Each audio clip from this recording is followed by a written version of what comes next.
ಒಂದೋ ಸೃಷ್ಟಿ ಮಾಡ್ತಾನೆ ಅಂದರೆ ಲಾಭ ಇರಬೇಕು, ಲಾಭ ಇಲ್ಲ ಅಂದರೆ ಸೃಷ್ಟಿ ಮಾಡಲ್ಲ. ಪ್ರಯೋಜನಂ ಅನುದ್ದಿಶ್ಯ ನಮಂದೋಪಿ ಪ್ರವರ್ತತೆ ಅಂತ ಒಂದು ನಿಯಮ ಲೋಕದಲ್ಲಿ. ಲಾಭ ಇಲ್ಲದಿದ್ದರೆ, ಕೈ ಹೀಗೆ ಅಲ್ಲಾಡಲಿಲ್ಲ ಅಂದರೆ ಮುಂದೆ ಹೋಗೋದಿಲ್ಲ ಕೆಲಸ. ಅದು ಹೋದರೆ ಮಾತ್ರ ಕೆಲಸ ಕಾರ್ಯ ನಮಗೆ ಚಟುವಟಿಕೆಯಲ್ಲಿ ಕ್ರಿಯಾಶೀಲವಾಗಿ ಮುಂದುವರಿಯುತ್ತೆ ಅಂತ. ದೇವರಿಗೇನು ಲಾಭ? ಒಂದು ವೇಳೆ ನೀವು ದೇವರಿಗೆ ಲಾಭ ಅಂತ ಹೇಳೋದಾದರೆ, ಹಾಗಾದರೆ ಈ ಲಾಭ ಮೊದಲು ಇರಲಿಲ್ಲ. ಅದರಿಂದಾಗಿ ನೀವು ಅವನನ್ನು ಸರ್ವಸಮರ್ಥ ಸರ್ವಗುಣಪೂರ್ಣ ಅಂತೆಲ್ಲ ಹೇಳೋದಕ್ಕೇನರ್ಥ? ಈಗ ತಾನೇ ಅವನಿಗೆ ಈಗ ಒಂದು ಸೃಷ್ಟಿ ಮಾಡಿ ಅದರಿಂದ ತೃಪ್ತಿ ಬಂತು, ನೆಮ್ಮದಿ ಸಿಕ್ಕಿತು, ಸಂತೋಷ ಆಯಿತು. ಹಾಗಾದರೆ ಈ ಸಂತೋಷ ಮೊದಲು ಇರಲಿಲ್ಲ. ಇಲ್ಲದೇ ಇರುವ ಸಂತೋಷ ಅವನಲ್ಲಿ ಬಂತು ಅಂದರೆ ಅವನನ್ನು ಅವ್ಯಯ ಅಥವಾ ಅವನನ್ನು ವಿಕಾರ ಇಲ್ಲದವನು ಅಂತ ನೀವು ಹೇಳುವ ಶಬ್ದ ಕೂಡುವುದಿಲ್ಲ. ಇನ್ನು ಸೃಷ್ಟಿ ಪ್ರಯೋಜನ ಇಲ್ಲ ಅಂದರೆ ಮಾಡುವುದೇ ಸಾಧ್ಯ ಇಲ್ಲ. ನಮಗೆ ಗೊತ್ತಿರುವುದಿದೆ, ಒಂದೋ ನಮ್ಗೆ ಲಾಭ ಇರಬೇಕು, ಲಾಭ ಇಲ್ಲ ಅಂದರೆ ನಾವು ಮಾಡುವುದಿಲ್ಲ. ಇದೆರಡೇ ಗೊತ್ತಿರೋದು ನಮಗೆ. ಆದರೆ ಭಗವಂತನ ಸೃಷ್ಟಿ ಎಂಥದ್ದು ಅಂತ ಹೇಳ್ತಾರೆ, ಯತ್ರ ತ್ರಿಸರ್ಗ ಮೃಷ. ಮೃಷ ಅಂದರೆ ಅವನ ವಿಷಯದಲ್ಲಿ ಅನಗತ್ಯ. ಪ್ರಯೋಜನ ಇಲ್ವಾ ಅಂದರೆ ಪ್ರಯೋಜನ ಇದೆ. ಯಾರಿಗಿದೆ ಪ್ರಯೋಜನ? ಎರಡು ರೀತಿಯಲ್ಲಿ ಪ್ರಯೋಜನ ಹೇಳ್ಬೋದು. ಒಂದು ತನಗೆ ಪ್ರಯೋಜನ, ಒಂದು ಬೇರೆಯವರಿಗೆ ಪ್ರಯೋಜನ. ತನಗೆ ಪ್ರಯೋಜನ ಇಲ್ಲ. ಕೆಲವರು ಇದನ್ನು ಮೃಷ ಅನ್ನೋದನ್ನು ಸುಳ್ಳು ಅಂತ ಹೇಳಿಬಿಡ್ತಾರೆ.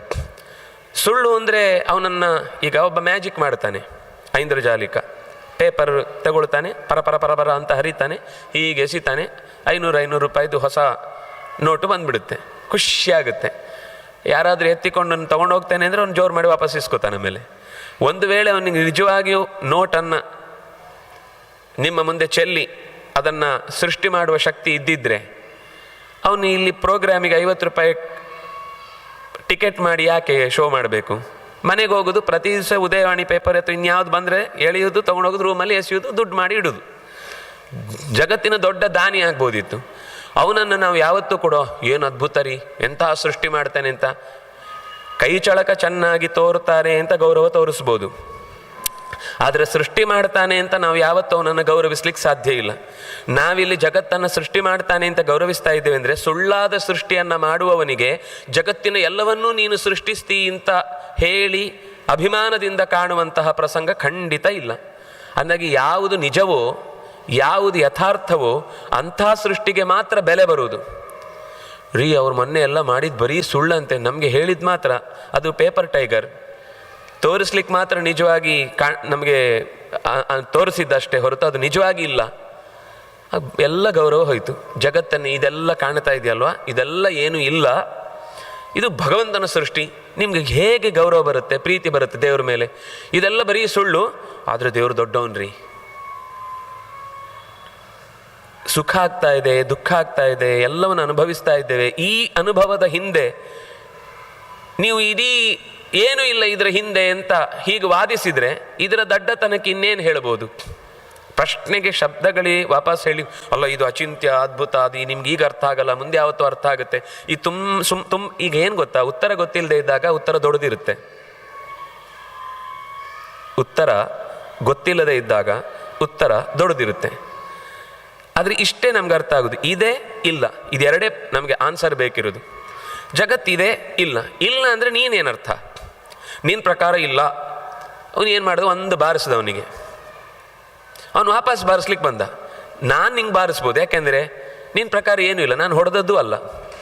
ಆದರೆ ನೀನು ನಂಗೆ ವಾಪಸ್ ಬಾರಿಸೋ, ಯಾಕೆಂದ್ರೆ ನನ್ನ ಪ್ರಕಾರ ಇದೇ ಅಲ್ಲ, ನೀನು ನಂಗೆ ಬಾರಿಸೋಂಗಿಲ್ಲ. ಯಾಕಂದ್ರೆ ನಾನು ಸತ್ಯ ಅಂತ ಒಪ್ಕೊಳ್ತೇನೆ, ಈ ನೋವನ್ನು ಅನುಭವವನ್ನು ನಾನು ಸತ್ಯ ಅಂತ ಒಪ್ಕೊಂಡಿದ್ದೇನೆ. ಆದರೆ ನಿನಗೇನೂ ಇಲ್ಲ ನಾನು ಎಷ್ಟು ಬಾರಿಸ್ಬೇಕು, ಯಾಕೆಂದರೆ ಎಲ್ಲ ಸುಳ್ಳು ಅಂತ ಹೀಗೆ ಎಲ್ಲೆಲ್ಲೋ ಹೋಗುತ್ತಾ ವಾದ.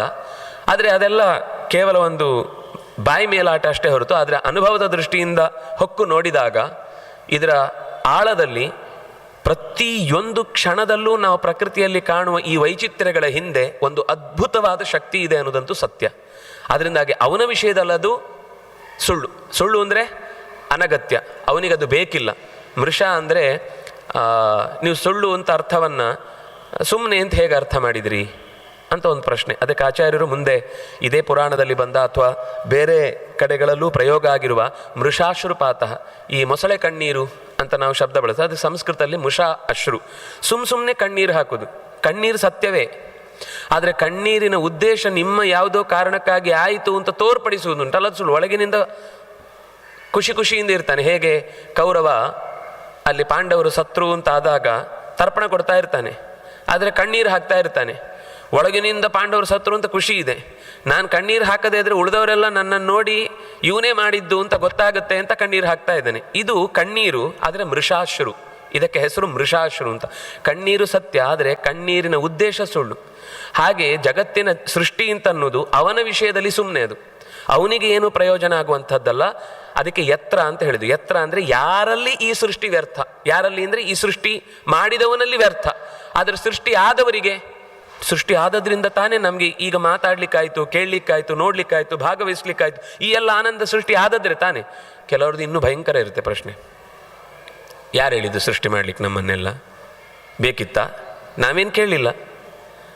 ಅಲ್ಲಪ್ಪ, ನೀನೇನು ಕೇಳಲಿಲ್ಲ ಅಂದರೆ ಈಗ ನೀನು ಯಾಕೆ ನನ್ನನ್ನು ಸೃಷ್ಟಿ ಮಾಡಿದ್ರಿ ಅಂತ ಕೇಳಲಿಕ್ಕಾದರೂ ನೀನು ಹೀಗೆ ಹುಟ್ಟಬೇಕಲ್ವ? ಇದೇ ಇಲ್ಲ ಅಂದರೆ ನಿನಗೆ ಈ ಪ್ರಶ್ನೆ ಆದರೂ ಬರಬೇಕಿತ್ತಲ್ಲ. ಪ್ರಶ್ನೆ ಬರಲಿಕ್ಕಾದರೂ ಈ ಸೃಷ್ಟಿ ಆಗಬೇಕಿತ್ತು ಅಂತ. ಅಂದರೆ ಇದು ಕೇವಲ ಅತಿವಾದ ಅಷ್ಟೇ ಬಿಟ್ಟರೆ ಇದರಲ್ಲಿ ಉತ್ತರ ಬೇಕು ಅನ್ನುವ ಜಿಜ್ಞಾಸೆ ಇಲ್ಲ. ಪ್ರಶ್ನೆ ಎರಡು ಥರ ಇರುತ್ತೆ. ಒಂದು ಉತ್ತರ ತಿಳ್ಕೊಳ್ಬೇಕು ಅಂತ, ಒಂದು ನಿಮ್ಗೆ ಉತ್ತರ ಗೊತ್ತಿಲ್ಲ ಅಂತ ಬಾಯಿ ಮುಚ್ಚಿಸ್ಲಿಕ್ಕೆ. ಯಾವಾಗ ಉತ್ತರ ಗೊತ್ತಿಲ್ಲ ಅಂತ ಬಾಯಿ ಮುಚ್ಚಿಸ್ಲಿಕ್ಕೆ ಪ್ರಶ್ನೆಗಳು ಬರ್ತಾವೋ ಆ ಪ್ರಶ್ನೆಗಳಿಗೆ ಉತ್ತರಿಸುವ ಅಗತ್ಯವೂ ಇಲ್ಲ, ಅಥವಾ ಆ ಪ್ರಶ್ನೆಯಿಂದ ಯಾವತ್ತೂ ಯಾರೂ ಬೆಳೆಯುವುದೂ ಇಲ್ಲ. ಈ ಕೆಲವು ಪ್ರಶ್ನೆಗಳಲ್ಲೇ ಹುಚ್ಚುತನ ಇರುತ್ತೆ. ಏನು ಅಂದರೆ, ನೀವೀಗ ಕುಡಿಯುವುದನ್ನು ಬಿಟ್ಟಿದ್ದೀರೋ ಹಿಡಿದಿದ್ದೀರೋ ಅಂತ ಯಾವ ಉತ್ತರ ಕೊಟ್ಟರು ಸಿಕ್ಕಾಕೊಂಡಾಗೆ. ಅವ್ನು ಕುಡ್ದೇ ಗೊತ್ತಿಲ್ಲ ಅವನ ಜೀವಮಾನದಲ್ಲಿ ಬೇಡವಾದ್ದನ್ನು. ಅಂದರೆ ಹಾಗೆ ಕುಡಿಯುವುದು ಬೇಕಾದಷ್ಟು ಕುಡಿಯುವುದಿದೆ, ಆದರೆ ಅದನ್ನೆಲ್ಲ ಕುಡುಕ ಅನ್ನೋ ಶಬ್ದದಿಂದ ಬಳಸಲು. ನೀರು ಕುಡಿತಾನೆ ಕುಡುಕ ಅನ್ನಲ್ಲ, ಹಾಲು ಕುಡಿತಾನೆ ಕುಡುಕ ಅನ್ನಲ್ಲ. ಯಾವುದು ಕುಡಿಯಬಾರ್ದು ಅದನ್ನು ಕುಡಿದ್ರೆ ಕುಡುಕ ಅನ್ನೋದು. ನೀವು ಕುಡಿತದ ಚಟಕ್ಕೆ ಹಿಂದೆ ಬಲಿಯಾಗಿದ್ದಿರೋ ಇಲ್ವೋ? ಹಿಂದೆ ಬಲಿಯಾಗಿದ್ದೆ ಅಂದರೆ ಒಂದು ಒಪ್ಕೊಂಡೆ ಆಗಾಯ್ತು. ಇಲ್ಲ ಅಂದರೆ ಈಗ ಬಲಿಯಾಗಿದ್ದೀರಿ ಅಂತ ಈ ಥರ ಏನೇನೋ ಇದು. ಈ ಪ್ರಶ್ನೆಯೇ ಮೂಲದಲ್ಲಿ ತಪ್ಪಿದೆ. ಈ ಪ್ರಶ್ನೆಯನ್ನು ನಾವು ಮತ್ತೆ ರಿವೈಸ್ ಮಾಡಬೇಕು. ಇಲ್ಲ, ನಾನು ಕುಡಿದ ಅಭ್ಯಾಸವೇ ಇಲ್ಲ ಅಂತ ನಾವು ಮತ್ತೆ ಉತ್ತರ ಕೊಟ್ಟರೆ ನನ್ನ ಪ್ರಶ್ನೆಗೆ ಹೌದು ಅಥವಾ ಅಲ್ಲ ಈ ಎರಡೇ ಉತ್ತರ ಕೊಡಬೇಕು ಅಂತ ಮೂರ್ಖತನದಿಂದ ಕೇಳಿದರೆ ಆಗ ಈ ಪ್ರಶ್ನೆಗಳಿಗೆ ಉತ್ತರ ಇಲ್ಲ. ಹಾಗೆ ಇಲ್ಲಿ ಭಗವಂತನ ಸೃಷ್ಟಿಯಲ್ಲಿ ಕೆಲವ್ರದ್ದು ಪ್ರಶ್ನೆ ಇದೆ. ಏನು ಅಂದರೆ, ತನ್ನ ಸಾಮರ್ಥ್ಯಕ್ಕಿಂತ ಮೀರಿದ ಎತ್ತರದ ಒಂದು ವಸ್ತುವನ್ನು, ತನಗೆ ಎತ್ತಲಾಗದ ವಸ್ತುವನ್ನು ಭಗವಂತ ಸೃಷ್ಟಿಸಿಯಾನೆ. ಎಷ್ಟು ಗೊಂದಲ ನೋಡಿ ಈ ಪ್ರಶ್ನೆಯಲ್ಲಿ. ತನಗೆ ಎತ್ತಲಾಗದ ವಸ್ತುವೊಂದನ್ನು ಜಗತ್ತಿನಲ್ಲಿ ಭಗವಂತ ಸೃಷ್ಟಿಸಿಯಾನೆ. ಆಗುವುದಿಲ್ಲ ಅಂದರೆ ನೀವು ಮತ್ತೆ ಹೇಳ್ತೀರಿ ಅಸಮರ್ಥ ಅಂತ ದೇವರನ್ನು. ಆಗುತ್ತೆ ಅಂದರೆ ಅವನಿಗೆ ಎತ್ತಲಾಗದ್ದನ್ನು ಸೃಷ್ಟಿ, ಅದಕ್ಕೆ ಎತ್ತಲಿಕ್ಕೆ ಆಗಲಿಲ್ಲ ಅಂತ ಮತ್ತೆ ಅಸಾಮರ್ಥ್ಯನೇ ಬಂತಲ್ವಾ? ಅಂದರೆ ಇದು ಪ್ರಶ್ನೆಯಲ್ಲಿ ಸೋಲಿಸಬೇಕು ಅನ್ನೋ ಉದ್ದೇಶವೇ ಇದೆ ಹೊರತು ತಿಳ್ಕೊಳ್ಬೇಕು ಅನ್ನೋ ಜಿಜ್ಞಾಸೆ ಬಯಕೆ ಇಲ್ಲ. ಹಾಗಾಗಿ ಇದೆಲ್ಲ ಈ ಪ್ರಶ್ನೆಯೇ ಬಿದ್ದು ಹೋಗುವಂಥ ಪ್ರಶ್ನೆಗಳು, ನಿಲ್ಲುವುದೇ ಇಲ್ಲ. ಈ ಒಂದು ವೇದಿಕೆಯಲ್ಲಿ ಪ್ರಶ್ನೆ ಕೇಳುವಾಗಲೂ ಅದಕ್ಕೊಂದು ಸ್ವರೂಪ ಇದೆಯಲ್ವ? ಯಾವ ಥರದ ಪ್ರಶ್ನೆ ಕೇಳಬೇಕು, ಏನು ಪ್ರಶ್ನೆ ಕೇಳಬೇಕು, ಏನನ್ನು ಅರ್ಥ ಮಾಡಿಕೊಳ್ಬೇಕು ಅಂತ. ಹಾಗೆ ಈ ಜಗತ್ತಿನ ಸೃಷ್ಟಿಯ ವಿಷಯದಲ್ಲಿ ಅವನಿಗೆ ಇದು ವ್ಯರ್ಥ. ಹಾಗೆ ಅಂತೇಳಿ ಜಗತ್ತಿಗೆ ವ್ಯರ್ಥ ಅಲ್ಲ, ಜಗತ್ತಿಗೆ ಅತ್ಯಂತ ಸಾರ್ಥಕ. ಎತ್ತರ ತ್ರಿಸರ್ಗೋ ಮೃಷ ಅಲ್ಲ, ಇದಕ್ಕೆ ಇಷ್ಟು ತಾಕತ್ತು ಎಲ್ಲಿಂದ ಬಂತು? ಧಾಮ್ನ ಸ್ವೇನ ಧಾಮ್ನ, ತನ್ನದೇ ಸಹಜವಾದ ಬೆಳಕಿನಿಂದ, ತನ್ನದೇ ಸಹಜವಾದ, ಇದಕ್ಕೆ ಇನ್ನೊಬ್ಬರ ಆಶ್ರಯ ಬೇಡ ಅಂತ. ಧಾಮ ಅಂದರೆ ಮನೆ. ಯಾರ ನೆಲದಲ್ಲಿ ಅಥವಾ ಯಾರ ಆಶ್ರಯದಲ್ಲಿ ನಿಂತು ಈ ಜಗತ್ತಿನ ಎಲ್ಲವ ಸೃಷ್ಟಿಯನ್ನು ಮಾಡ್ತಾ ಇದ್ದಾನೆ ಅವನದ್ದೇ. ಈಶಾವಾಸ್ಯಮಿದಂಗ್ ಸರ್ವಂ. ಇದು ಇನ್ಯಾರದ್ದೋ ನೆಲದಲ್ಲಿ ಮಾಡ್ತಾ ಇರುವ ಪೌರುಷ ಅಲ್ಲ, ಇದು ಅವನದ್ದೇ ಸ್ವತಃ ಸ್ವರೂಪಭೂತವಾದಂತಹ ಶಕ್ತಿಯಿಂದ ಜಗತ್ತಿನಲ್ಲಿ ಇನ್ಯಾರದ್ದು ಆಶ್ರಯವನ್ನು ಪಡೆಯದೆ ನಡೆಸ್ತಾ ಇರುವಂತಹ ವಿಶಿಷ್ಟವಾದ ಶಕ್ತಿ. ಮತ್ತು ಇದು ಎಷ್ಟು ದಿವಸದ ತನಕ ನಡೆಯುತ್ತೆ ನೋಡ್ರಿ. ನಿಮ್ಮ ಪ್ರಧಾನಿ ಮತ್ತೆ ಪಹಾಡಿಗೆ ಹೋಗ್ತಾನೆ, ಆಮೇಲೆ ಯಾರು ನೋಡ್ತಾರೆ ಈ ದೇಶವನ್ನು ಅಂತ ಬೊಬ್ಬೆ ಹೊಡೆಯೋರು ಇರ್ತಾರೆ. ಸದಾ ಈ ಭಗವಂತನ ಶಕ್ತಿ ಅಂದರೆ ಲೋಕದಲ್ಲಿ ಅನ್ಯಾಯ ಆಗುವುದನ್ನು ನೋಡಿ ಕೆಲವರೆಲ್ಲ, ಅಯ್ಯೋ ದೇವರು ಬಹುಶಃ ಈಗ ಈ ಅನ್ಯಾಯ ನೋಡಲಿಕ್ಕಾಗದೆ ಎಲ್ಲೋ ಓಡೋಗ್ಬಿಟ್ಟಿದ್ದಾನೆ, ಗಾಡ್ ಇಸ್ ಡೆಡ್, ಗಾಡ್ ಇಲ್ಲ ಈಗ, ಅದರಿಂದಾಗಿ ಇಷ್ಟು ಅನರ್ಥ ನಡೀತಾ ಇದೆ ಅಂತ ಕೆಲವರೆಲ್ಲ ಏನೋ ಈ ಆಗ್ತಾ ಇರುವ ಪರಿಸ್ಥಿತಿಯನ್ನು ಸಮಾಧಾನ ಮಾಡಿಕೊಳ್ಳಿಕ್ಕೆ ವಾದ ಮಾಡ್ತಾರೆ. ಆದರೆ ಧಾಮ್ನ ಸ್ವೇನ ಸದಾ, ಯಾವಾಗಲೂ ಈ ಧಾಮ ಅಂದರೆ ಸಾಮರ್ಥ್ಯ ಅನ್ನೋದು ಯಾವಾಗಲೂ ಇದೆ. ಇದು ಯಾವತ್ತೂ ಒಂದು ಸೃಷ್ಟಿಯ ಪ್ರಕ್ರಿಯೆ ಅಲ್ಲ. ನಮಗೆ ಗೊತ್ತಿರೋದು ಈಗದ ಒಂದು ಗೊತ್ತಿರೋದು ಬಿಡಿ, ಹುಟ್ಟಿನ ಮುಂದದ್ದು ಗೊತ್ತಿಲ್ಲ, ಹುಟ್ಟಿದ ನಂತರದ್ದು ಗೊತ್ತಿಲ್ಲ, ಮಧ್ಯದಲ್ಲಿ ಒಂದಿಷ್ಟು ದಿವಸ ಬುದ್ಧಿ ಬಂದಾಗ ನಾನು ನಾನು ನಾನು ನಾನು ಅಂತ 100 ಸರ್ತಿ ಹೇಳ್ಕೊಂಡು ತಿರುಗ್ತಾ ಇರ್ತೇವೆ. ಬಿಟ್ಟರೆ ಅದರಲ್ಲೂ ನಮ್ಮ ಒಳಗೇನಿದೆ ಗೊತ್ತಿಲ್ಲ, ನಮ್ಮ ಸುತ್ತ ಕಣ್ಣಿಗೆ ಕಾಣದ ಹಿಂದೆ ಏನಿದೆ ಗೊತ್ತಿಲ್ಲ. ಆದರೆ ಎಲ್ಲದರ ಹಿಂದೆ ನಾನೇ ಇರುವುದು ಅಂತ ಅನ್ನುವ ಭ್ರಮೆ ಅಂತೂ ದೊಡ್ಡದಾಗಿ ಗಟ್ಟಿಯಾಗಿ ಇದೆ, ಬಿಡದೆ ತಪ್ಪಿಸದೆ. ನಮಗೆ ಸದಾ ಏನಾದರೂ ಇದ್ದರೆ ಇಂಥ ದುರ್ಬುದ್ಧಿ ಇದೆ. ಆದರೆ ಭಗವಂತನಿಗೆ ಸದಾ ಇರುವಂಥದ್ದು ಧಾಮ್ನಾ ಸ್ವೇನ, ಸಹಜವಾದ ತನ್ನದೇ ಆದ ಸೃಷ್ಟಿಯ ಅತ್ಯಂತ ಬಲವಾದ ಶಕ್ತಿಯಿಂದ ಈ ಜಗತ್ತಿನ ಸೃಷ್ಟಿಯನ್ನು ಮಾಡ್ತಾನೆ. ಮತ್ತೆ ಆದರೂ ದೇವರು ತುಂಬ ಮೋಸ ಮಾಡಿದಾನಲ್ರಿ. ನೀವು ಹೇಳೋದು ಸರಿ, ತನ್ನದೇ ಸ್ವತಂತ್ರ ಅಂದರೆ ಈಗ ಡಿಕ್ಟೇಟರ್ಶಿಪ್ಪು ಭಗವಂತನದ್ದು. ಅವನು ಏನು ಮಾಡಿದರೂ ಸರಿ, ಅವನು ಮಾಡಿದ್ದಾನೆ ಅದರಿಂದ ಸರಿ, ಅವನು ಮಾಡಿದ್ದೆಲ್ಲ ಸರಿ. ಹೀಗೆ ನಿಮ್ಮದೇ ಆದ ಒಂದು ವಾದದಿಂದ ಈ ಜಗತ್ತಿನ ಒಡೆತನನು ಅವನಿಗೆ ಹೇಳಿ ಅವನು ಮಾಡಿದ್ದಾನೆ ಅಂದರೆ ನೀವು ಸುಮ್ಮನೆ ಒಪ್ಕೊಳ್ಬೇಕಷ್ಟೇ. ಅದರಿಂದಾಗ ಅವನು ಮೋಸ ಮಾಡಿದರೂ ಸರಿ, ಅನ್ಯಾಯ ಮಾಡಿದರೂ ಸರಿ ಅಂತ ನೀವು ಹೇಳಿದರೆ ನಿರಸ್ತ ಕುಹಕಂ. ಎಂದೂ ಕೂಡ ಭಗವಂತ ಯಾವುದೇ ಕಾರಣಕ್ಕೂ ಯಾವ ಕಾಲದಲ್ಲಿಯೂ ಯಾವ ವ್ಯಕ್ತಿಯಲ್ಲಿಯೂ ಕುಹಕವನ್ನು ಮಾಡಿಲ್ಲ, ಅನ್ಯಾಯವನ್ನು ಮಾಡಿಲ್ಲ, ಮೋಸವನ್ನು ಮಾಡಿಲ್ಲ. ಅಲ್ಲ ರೀ, ಮಣ್ಣು ತಿಂದದ್ದು, ಅಮ್ಮನ ಹತ್ರ ಸುಳ್ಳು ಹೇಳಿದ್ದು, ಬೆಣ್ಣೆ ತಿಂದದ್ದು, ಕದ್ದಿದ್ದು, ಹೆಣ್ಮಕ್ಳು ಸೀರೆ ಎಳೆದದ್ದು, ಅನ್ಯಾಯ ಮಾಡಿದ್ದು, ಸುಳ್ಳು ಹೇಳಿಸಿದ್ದು, ಸತ್ಯಂಭಟ್ಟ ಒಬ್ಬ ಧರ್ಮರಾಜ ಅವನ ಹತ್ರ ಸುಳ್ಳು ಹೇಳಿಸಿದ್ದು, ಇಷ್ಟೆಲ್ಲ ಅನ್ಯಾಯಗಳನ್ನು ಸ್ವತಃ ಕೃಷ್ಣ, ನಿಮ್ಗೆ ಇದು ಒಂದು ನಮ್ಮದು ಕಥೆಗಳ ಸಾಲಿನಲ್ಲಿ ನಿಮ್ಗೆ ಗೊತ್ತಿರೋ ಕತೆ ಅಂತ ಇನ್ನೂ ಇಂಥದ್ದು 1000 ಹೇಳ್ಬೋದು ನಾವು. ಇದೆಲ್ಲವನ್ನು ನೀವು ಎದುರುಗಡೆ ಇಟ್ಟು ಹಸಿ ಸುಳ್ಳನ್ನು ಸೀಳಿ ನಮ್ಮ ಮುಂದೆ ಇಡ್ತಾ ಇದ್ದೀರಲ್ವ, ಘಮ ಘಮ ಅಂತ ಪರಿಮಳ ಬರಲಿ ಅಂತ.